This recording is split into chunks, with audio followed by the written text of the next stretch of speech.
Alan, welcome to the show. Thanks for joining me. Oh, thanks for having me. I'm looking forward to a fun chat. 100%, man. So for people that don't know you and your story, give us the spark notes. You know, who you are, where you coming from, what are you doing now? I am an amicably divorced father of three. I live in the suburbs of Washington, D.C. in Maryland, which is also where I was born and raised. Professionally, I'm a former basketball performance coach turned keynote speaker and author, which is what I do presently. And I'm very grateful for the opportunity to do that. I love what I do. Dude, that's so cool. So I assume basketball performance coach, you played basketball and then fell in love with the performance side of it and just went into that realm. Like, talk to me about that journey. Yeah, so basketball was my first love. And I distinctly remember my parents signing me up for my first recreation basketball experience at 5 years old. And I fell in love immediately and was a very dedicated basketball player all the way up through college.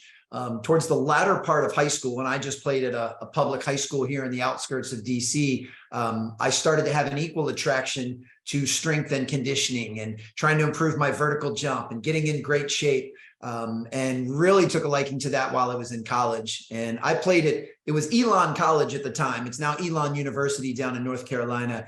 And when I graduated from Elon in the late 90s, and it was clear to me I was not going to be able to play professionally, I figured what could be better than combining my original love of basketball with this newfound love of strength and conditioning, which we've later called performance training. So I became a basketball strength coach in the late 90s as soon as I graduated, and did that for almost 20 years until I decided to make this recent pivot in 2017 to pursue the corporate keynote speaking. Dude, that's so cool. I'm pretty sure some of my cousins went to Elon too. Oh, nice. I played down in the Carolinas at a college showcase, which, like, in the soccer world, the Score at the Shore showcases are like the biggest ones, right? Yeah. And I played one, I think it was Greensboro, North Carolina. Yep. And I fell in love with the fields down there because the fields are like, it's like fairway grass for golfers out there listening. Like, it's crazy, which is really a really fun surface to play on. Painful at times sliding around as a goalkeeper, but like really fun to play.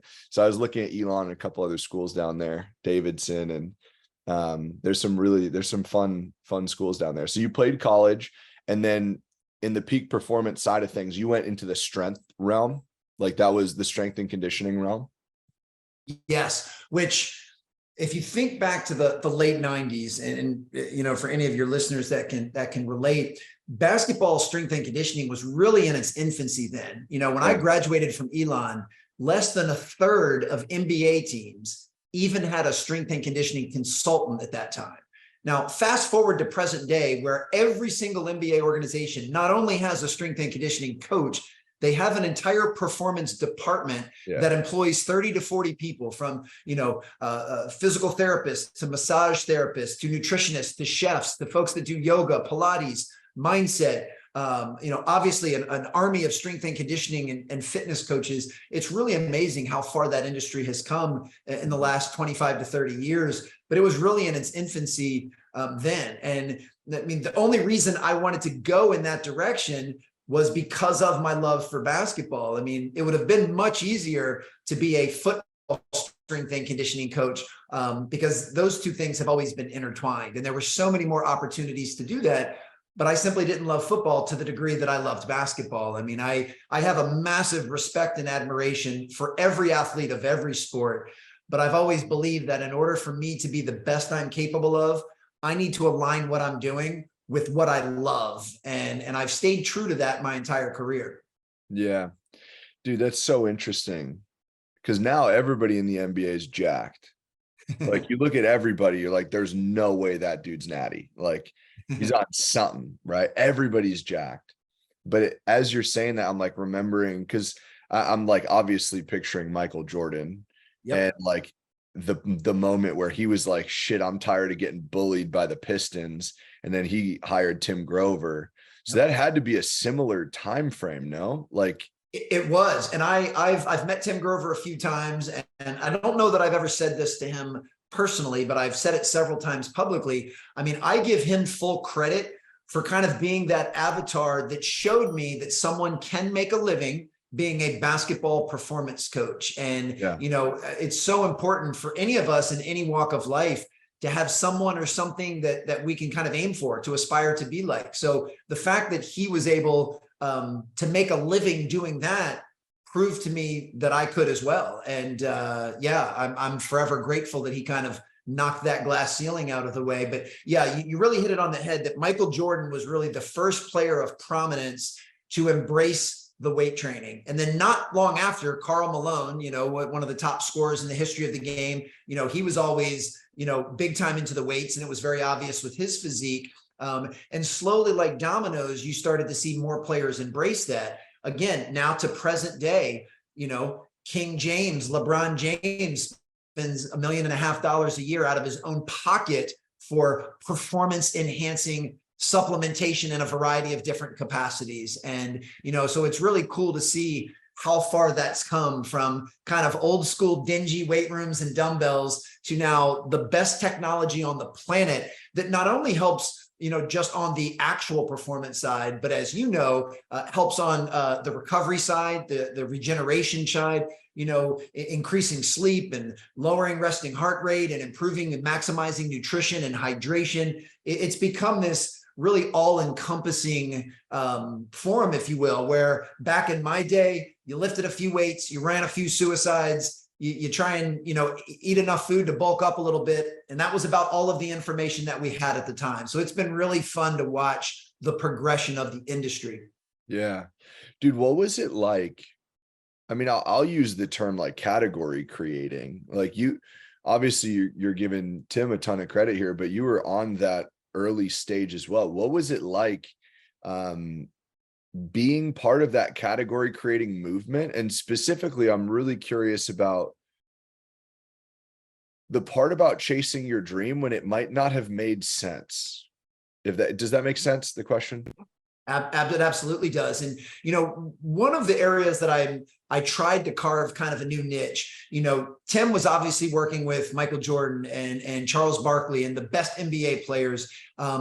And I intentionally chose to work with middle school and high school age players. Like that was my focus. I mean, if you look at my resume, I've had an opportunity to work with some NBA players and work at different events, and I'm forever grateful for those opportunities. And they make for some pretty good stories because the names are recognizable. But my real love and passion was working with middle school and high school age players, basketball players, because I felt I could have a much bigger impact, not only on their performance on the court, but just in their lives in general. I mean, if you can think back to when you were in middle school and high school, we were very impressionable at that age, and role models were really important. So for me, I felt I could make a bigger difference with that age group. So I was fortunate to work at 2 different high schools here in the DC area that are very renowned high school basketball programs that have put over a dozen players in the NBA. But that was really my sweet spot. So I kind of saw what Tim Grover did, as far on the macro, but then I decided to take that and really apply it to the middle school and high school age. That's even more interesting to me because I'd imagine that was probably a harder sell. Like it's probably easier to have a professional athlete rationalize investing in themselves because the ROI is there, right? Especially when you see someone like MJ paving that path. What was it like getting a middle school, even if it was prominent? I'd imagine that was challenging at first. Like, what did that look like?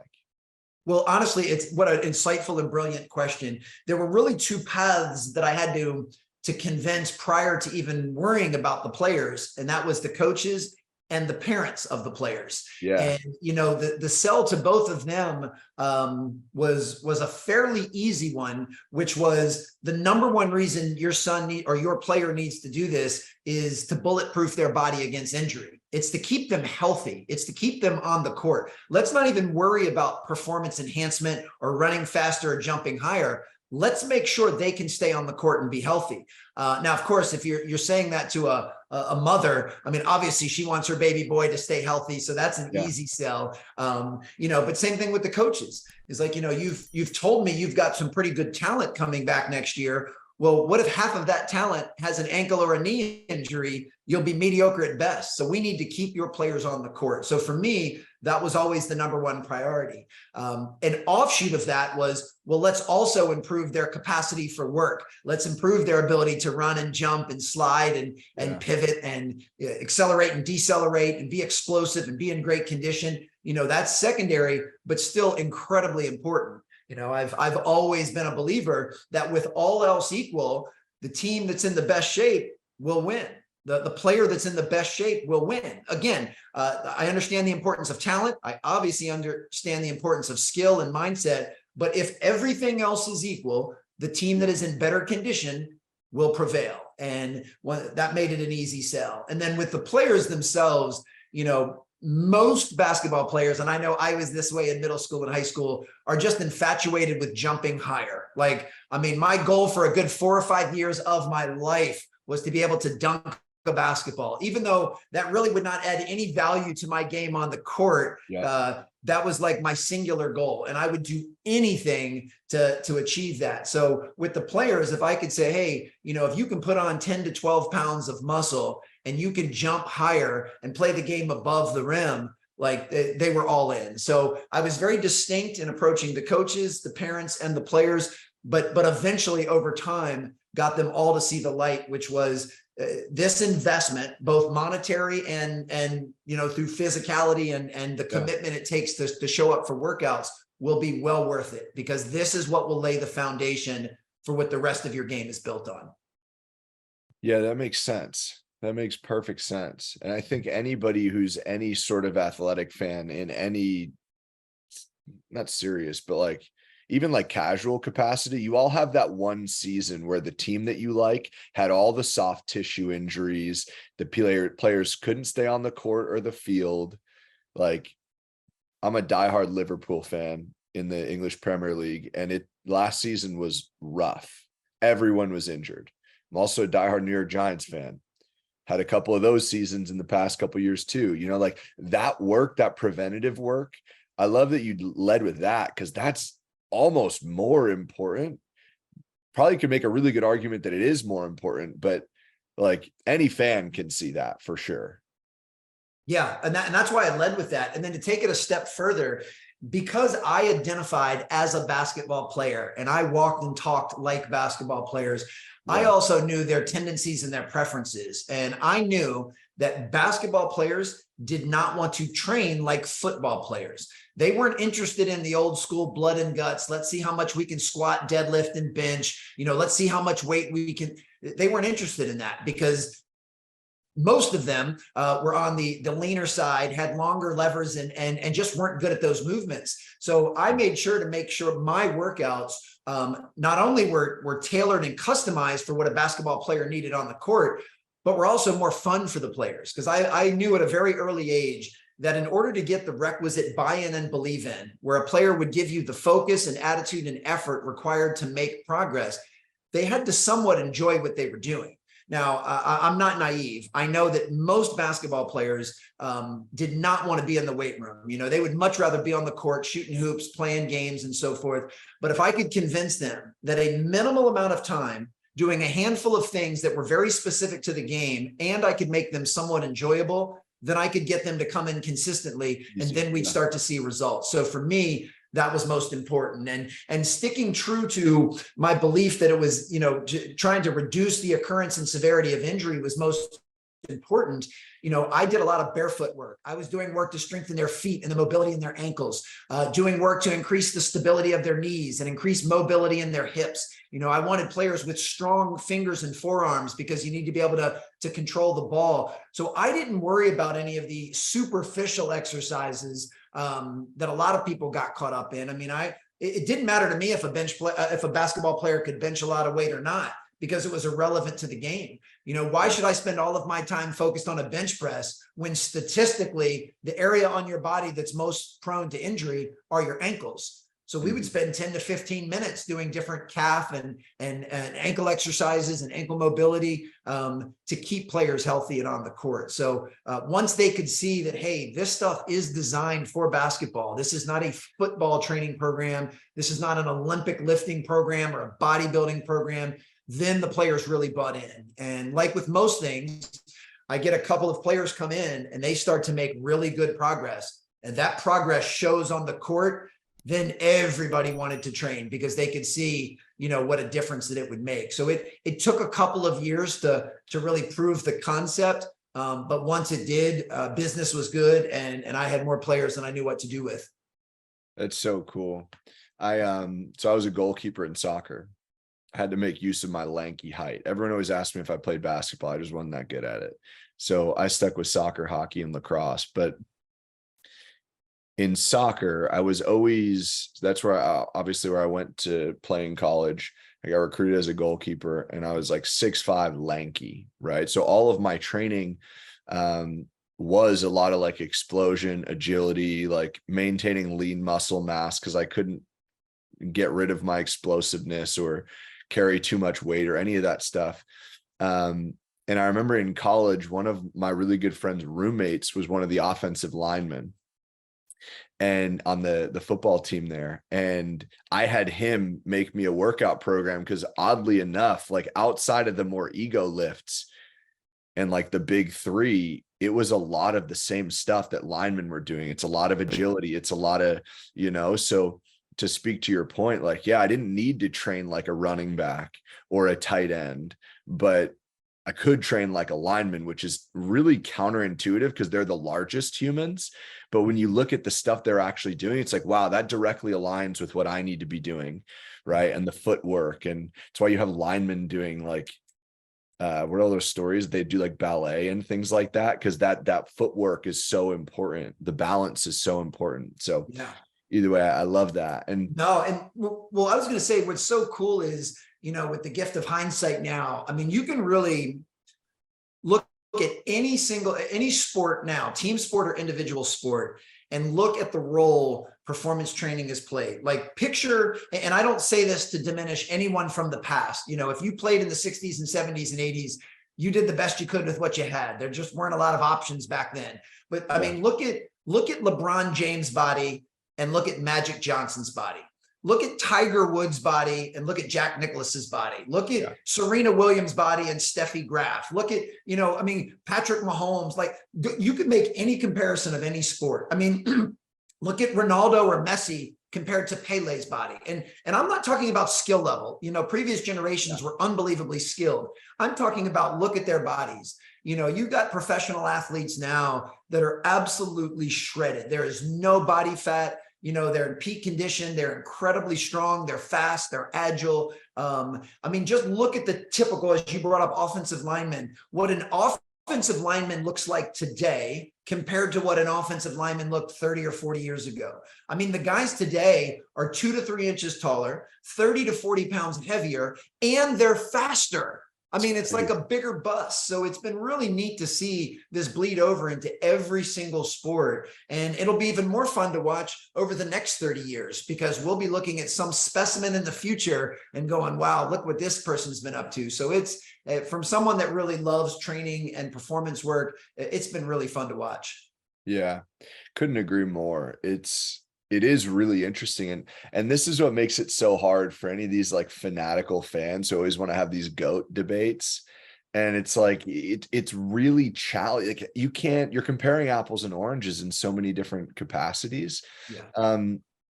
What do you think, if we just look at, I mean, I'm going to take a look at this through the entrepreneurial lens and like what I see in my networks through like biohacking and things of that nature. But there are so many interesting things that you're seeing, and the infatuation with ice baths, with red light therapy, with Wim Hof and breath scaling, with meditation, with literally anything. You could go into massage guns and like the the air, like the hyperbolic chambers. Like, what do you think is going to be the most pivotal piece? A lot of them seem faddy, but faddy. I hope you know what I mean. Like, that's weird to say out loud, but they seem like fads. But what do you think will be the most pivotal coming from a peak performance perspective? Well, really, as we go forward? All of the things that you've just mentioned, I have experimented with and tried in my own life because it's something I'm heavily fascinated with. And as we all continue to age and mature, we go through different seasons of our life, if you will. And for me, I'm 47 years old. I'll be 48 in January. So I'm knocking on the door of 50. And for me, I still have vanity. I mean, I won't lie. I still want to look good. But what's more important than that for me personally is to perform at a high level. But I'm also looking at longevity. I'm looking at what can I do to extend my lifespan and have a higher quality of life. How can I, when I was a child, I thought someone nearing the age of 50 was almost on their deathbed. I mean, it's amazing how, I'm almost 50 now, and this is the best I have ever felt in my entire life.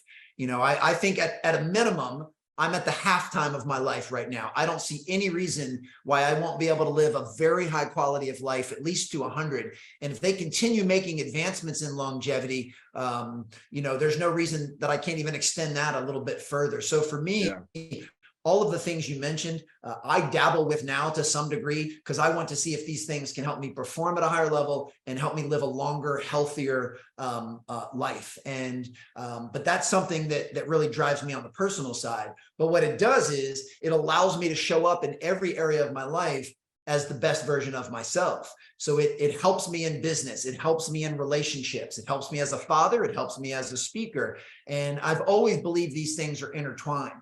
Now, someone listening right now that's an entrepreneur or a startup, or even if they're an executive at a Fortune 100 company, you don't need to have LeBron James build or athleticism to be good at what you do. That's obvious. But I do believe it is in your best interest to maximize and emphasize your own self-care and prioritize your own physical, mental, and emotional wellness so that you can do those things at a higher level.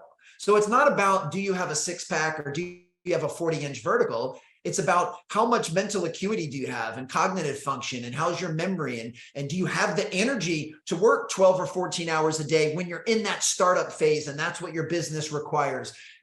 So I've always believed that the physical, the mental, the emotional, and the spiritual are all intertwined. And if you don't pay attention or intentionally emphasize any one of those areas, then you're not being the best version of yourself. And really that's the path I'm on. Can I be the best version of myself consistently in all of these different areas that are important to me?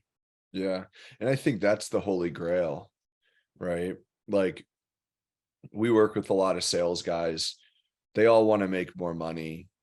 That's our quote unquote promise. But like, I'll tell them straight up. I had a call with a guy yesterday who's a referral from one of our clients. And he's like, I told him, I'm like, dude, he asked, does this apply outside of door to door? And I'm like, well, first of all, I've never knocked doors. So like, probably, right?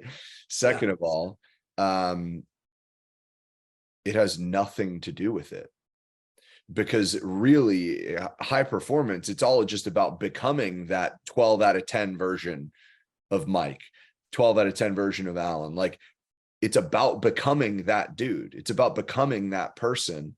And then we just aim it at all the other areas to build this well-oiled machine. And I think that's that holistic approach that like ultimately leads to everything that we want.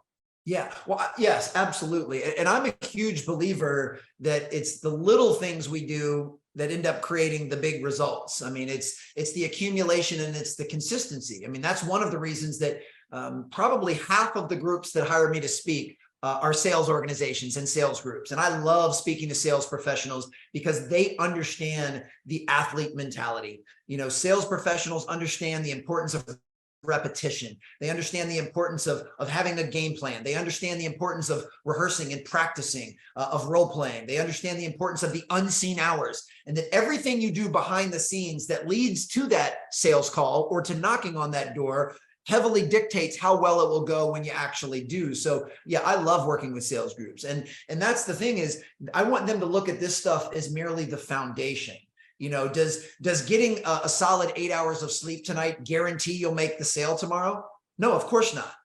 But consistently getting 8 hours of sleep will consistently having you show up as the best version of yourself will lead to more sales in the long run, because you'll have more cognitive function. You'll be sharper. You'll have more energy. And those little things done consistently will add up to big results. And it's not about looking for shortcuts or hacks. It's about figuring out what works well for you individually and then coming up with a game plan and then sticking to that as consistently as you can. And yeah, I would say that to any sales professional or any leader of any sort. You have to prioritize self-care so that you have more to give everyone that you serve.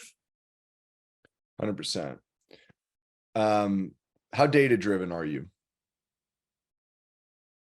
Not tremendously. I keep an eye on it because it's something that I am somewhat interested in. I'm much more intuitive and I have a much higher emotional intelligence than I do an IQ. My EQ is way higher than my IQ. I mean, I'm not a dummy by any means, but I've never been incredibly analytical, and I'm okay with that. But example, if you can see, if anyone's watching, I have an Aura ring, which does help me keep track of my recovery, of my sleep, of my heart rate. I don't let it dictate my life by any means, but it's something that I use to help quantify and I pay a little bit of attention to.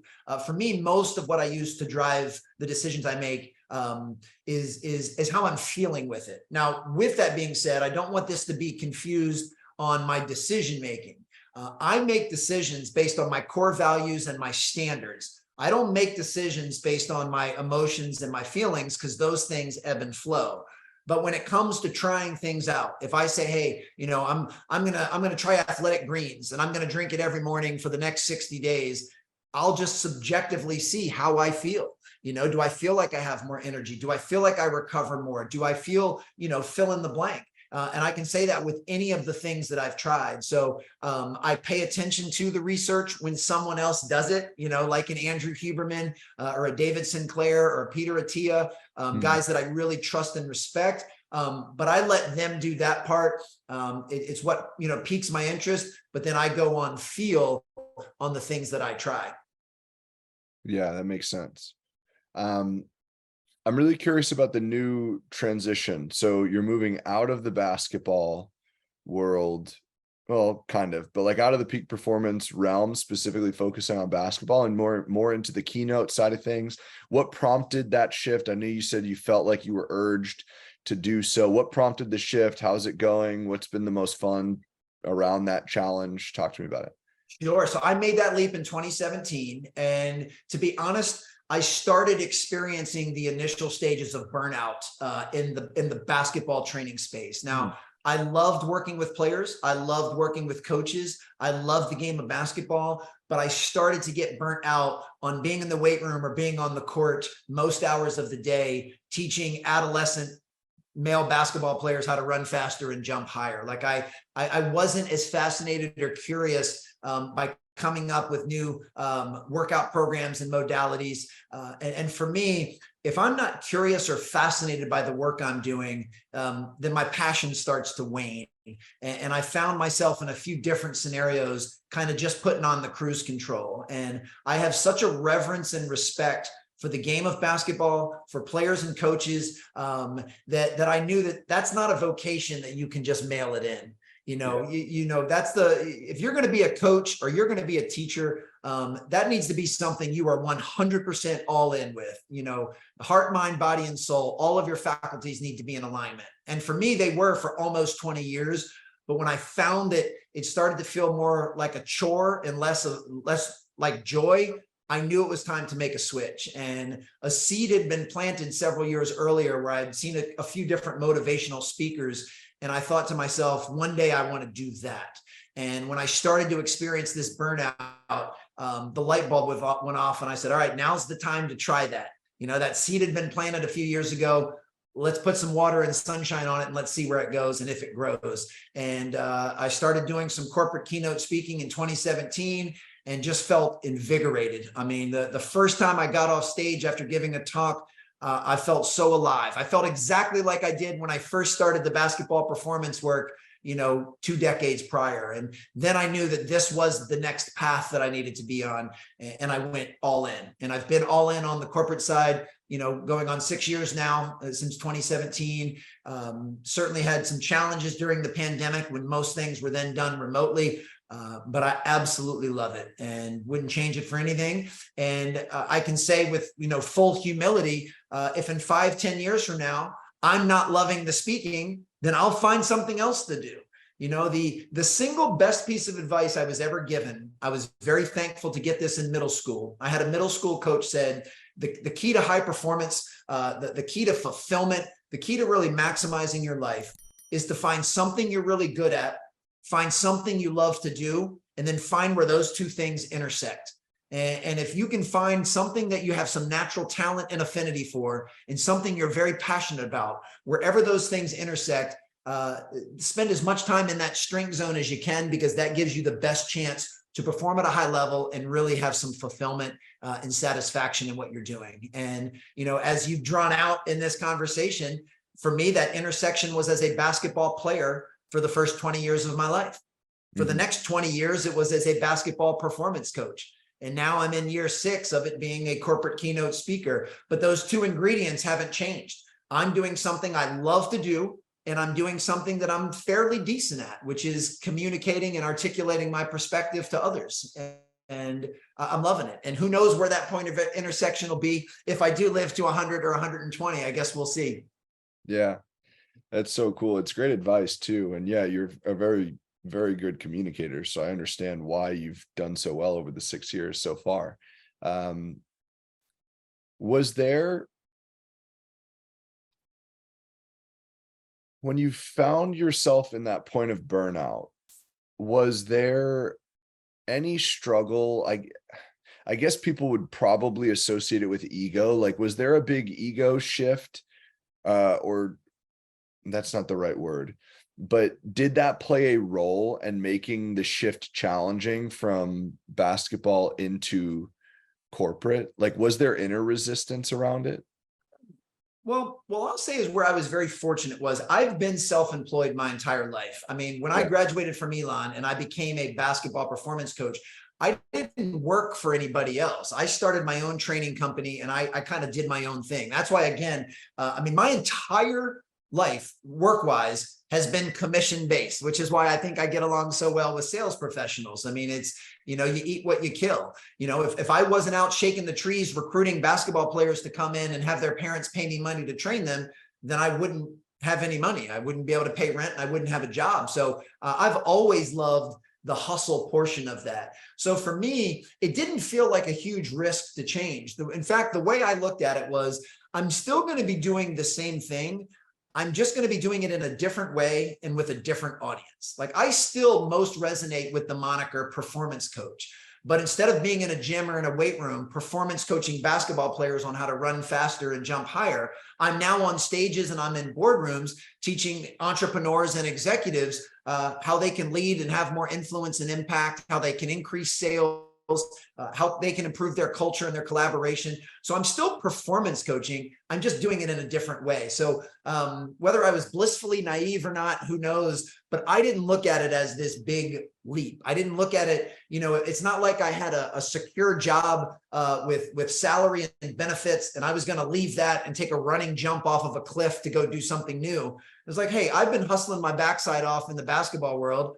I'll just hustle my backside off in the corporate world. It won't be much of a difference. And that's really how I've approached it. Now, certainly in the initial stages, there was some imposter syndrome. There was a little bit of self-doubt to, why would a business, a corporation want to hire me when I've never had a corporate job in my entire life? I've cut my teeth on working with high school basketball players. Do I really have enough value to add to folks in the business world? And thankfully, I was able to overcome that imposter syndrome fairly quickly, simply by flipping that around. And I really believe this to this day. The reason I can add immense value to an organization is because I've never had a corporate job in my life. Because I've never had a knock-on-door sales position is why I can add a fresh perspective, and I can still teach overarching general principles and strategies that have high utility, even if I've never walked a day in their shoes. So I never try to pretend that I'm something that I'm not. I never try and pose as if I've had experiences that I haven't, but I like coming into a group and saying, hey, if you keep doing things the way you've always done them, you're going to keep getting what you've been getting. So if you don't like that, you need to change what you've been doing. And I can show you some principles, proven principles on building winning teams and on building championship culture and on improving individual performance that I've learned from the best basketball players on the planet. and you can apply those same principles. And once I got a hold of that being my superpower, then the imposter syndrome faded, and I'm as confident as I can be, whether I'm on stage or I'm a guest on somebody's podcast. Yeah, that's so good. The principles are not unique to the environment with which the principles are applied. Brilliantly said. I think is, I think it's so important for people to be reminded of that. Like, I don't know, and I'd love your thoughts on this, but I genuinely believe that people bucket their skill sets. And what I mean by that is, like, I'll use myself as an example. The way that I would approach problems as a software engineer, I would think, oh, that only applies to writing code. No, it's problem solving, right? Like, but I would think it only applies there. But the second I can realize, oh, wow, that doesn't just apply there, I can apply that in my business as well. All of a sudden, I'm outside of that box and I can disrupt how I was thinking in the business world. But I think most people, they think, oh, no, that just applies on the field. That just applies on the court. That just applies in my cubicle, right? Whatever it may be. I remember I recorded a video about this on my like grandma's back porch in her house in Florida. And it's like one of my favorite spots. You overlook like the green of the golf course right there. And that's exactly what this video is about. It's like, stop bucketing your skill sets, because the principles have nothing to do with the arena with which you're applying them, usually and most often. So well said, which is why anyone listening to this, no matter what niche you're in, what industry you're in, what type of business you're in, no matter how old you are, if you continue to hone some of the massive skill sets that have the highest utility, then you'll always be in demand. Things like leadership, communication, sales, critical thinking, and problem solving. Like, if you can do those things, then you can fit in anywhere, anytime, with any group. I mean, those are the skill sets that I try and teach my own children. I have no idea what my children will want to be when they grow up. And at their young ages, they have no idea what they want to be when they grow up. But I tell them, if you work on being an effective and impactful leader, if you work on communication skills, if you're a critical thinker and a problem solver, you know, if you have the emotional intelligence to rally a group of people and get them to work together, then whatever you choose to do, you'll be able to apply those skill sets. And to piggyback on what you said earlier, which was so insightful, I think another mistake people make, which is very similar to the bucketing of our different skills, is they only look to study things within their niche or their industry for self-improvement. And so for me, as a corporate keynote speaker, I don't only study other speakers. You know, I try to get outside of that box or that frame and study other forms of art that I can steal from and borrow from and add to my arsenal as a speaker. I study stand-up comedy religiously. I study hip hop. From a social standpoint, you know, I'm infatuated with somebody like Mr. Beast or some of the podcast hosts that have some of the biggest shows. You know, I want to learn what it is that they've done to work towards mastery of their specific craft, and then figure out which of those skill sets and mindsets can I emulate and apply it to what I'm doing. I have no desire to be a stand-up comedian or a hip hop artist. However, there are two art forms that are based on spoken word. And there are things that I can learn from each of those art forms and apply them to what I'm doing to become a more polished and more captivating speaker. So I try and study as many different things as I can. And I'm a huge believer that every single person on earth knows something that I don't. And I know something that other people don't know. And to me, anytime I meet someone new, it's all about that exchange. It's about, all right, what does Mike know that I don't? And it's my job to mine for it and learn from you. And then I also want to reciprocate. I want to be able to share something that I hope is of value to you. You know, one of my all-time favorite quotes, and I don't know who said this originally, or I would give them proper attribution. It wasn't me, but it's, a candle loses nothing by lighting another candle. And that's really what I believe in my life. My job is to help light other people's candles. And if I can share something of value to you and you're kind enough to pay it forward to your audience, now we're actually doing some good in the world. And so many people have poured into me, have mentored me, have lit my candle, that I feel indebted to continue to pay that forward. So good. I love that quote too. I was at I was at an event in Columbus, Ohio, one of Lewis Howe's events, and he did a really powerful practice or exercise that illustrates like the compound effect of that work, right? And the idea was, it's in this arena, and I think I've shared this on the show before, but I'll share it again for people that haven't heard that episode. Like, basically, he used the flashlight on his iPhone to paint the picture. And the illustration was kind of like, you don't lose anything by lighting another candle, but also like by lighting your candle, you give someone else permission to light theirs, right? So that is the assistance. So the illustration is basically like showing one flashlight, but then illustrating, okay, well, then you empower the next person to light theirs, and you give them permission, and yada, yada, yada. And then all of a sudden they turn the lights off of the entire auditorium. It's pitch black, and everybody, he just has his one flashlight on, and then he instructs everybody, light yours. The whole auditorium was lit as if the lights had never gone off. Wow. Right. It was such a, and that was like I don't even remember it. The first one, I went to a couple of his events. They were so great. The first one was like 250 people. Then it was 500. I think that one might've been like 1,000 people, but it was a really, really powerful illustration of exactly what you're sharing. Yeah. Oh man, I love that. It's so good. Right. Let me ask you this, and then we'll start to switch gears and wrap up, because I want to be respectful of your time here, Alan. What was the most exciting, or like your best memory from your basketball or your career working in the basketball space that maybe was like the least expected, or you like didn't expect it to be such an awesome memory, or like even happen at all?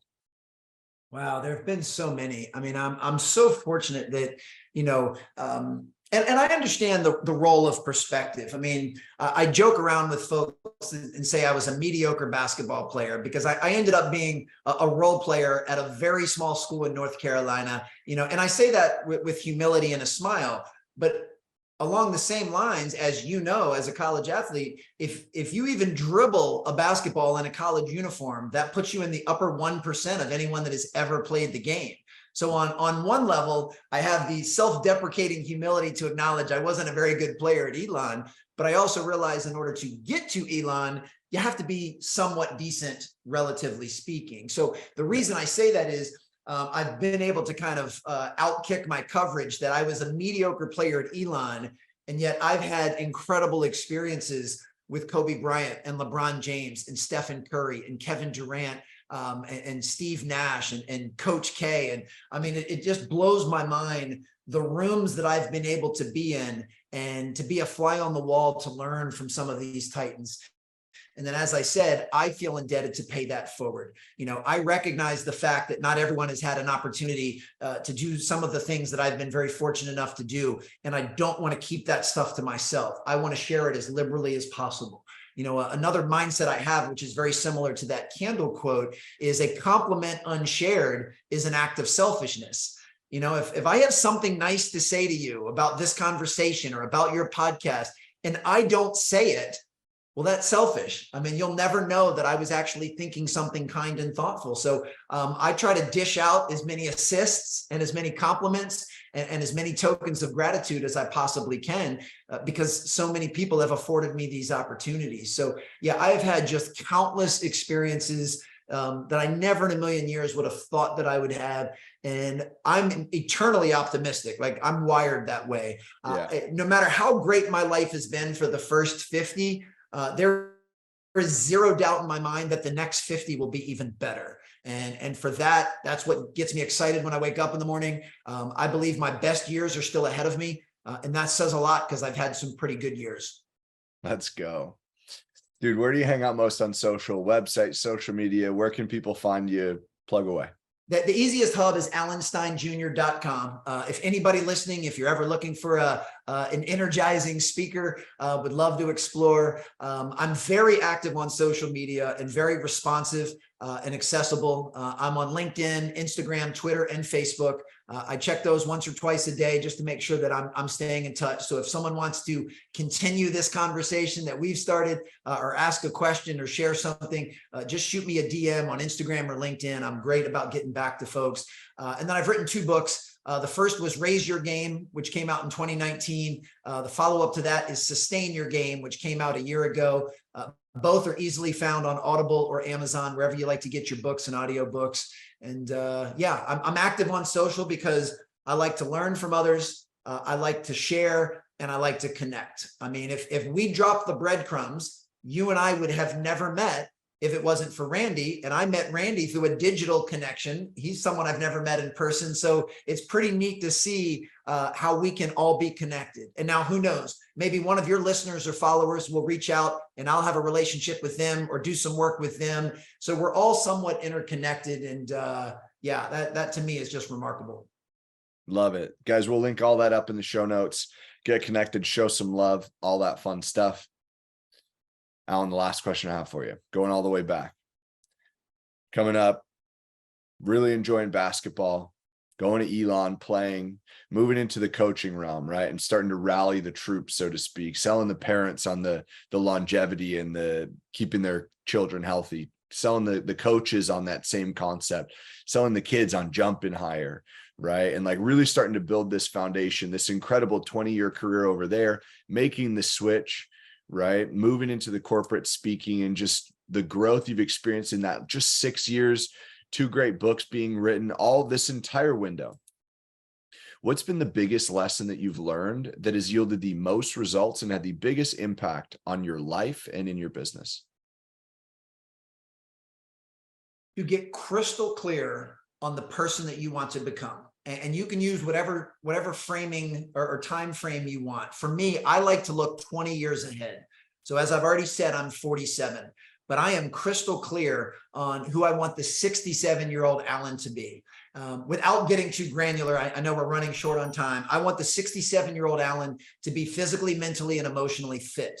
I want the 67-year-old Alan to have a wonderful, connected relationship with his children, his family, his friends. I want the 67-year-old Alan to be doing work at that time that he considers meaningful and in service of others. Like that's the person I'm striving to be 20 years from now. So how do I use that? I try to make every decision in the present in alignment with becoming that guy.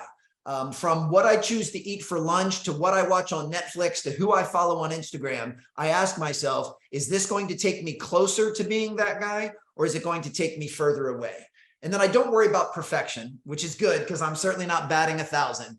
But every day of my life, I try to make sure that the majority of the decisions I make are in alignment with the person that I'm trying to become. And in doing that, I'm not delaying or postponing happiness or success. I'm reaping those benefits in the present moment, but I'm designing my future based on the decisions that I make in the present. And the recalibration tool I use every single night, I basically ask myself silently, I say, Alan, you just traded 24 hours of your life for the progress that you made today. Are you happy with that trade? And if the answer is yes, which it is most of the time, then I can rest easy and get some peaceful sleep. On the rare occasion that the answer is no, today was not my best day. I made a few boneheaded decisions. I didn't show up as my best self. I give myself some grace and some compassion and some kindness. And I just know that, hey, I'm gonna move on to the next play tomorrow. Tomorrow will be a better day. And I still get some restful and peaceful sleep. So that's the biggest lesson I've learned, is figure out the person you're trying to become and then be maniacal about making decisions in the present moment that align with that. And I say this with a huge smile, but with a massive stroke of humility. For anyone that knows me 20 years from now when I'm 67 and I am physically and emotionally fit, I am having a great relationship with my kids and I'm doing work that I love, I don't want you to be surprised. Like, I'm designing that future right now. It won't be luck and it won't be accident. That is exactly who I'll be at 67 because those are the decisions I'm making right now. Boom. There it is. Alan, thanks for joining me, brother. Really enjoyed this. I did as well. Thank you so much. 100%.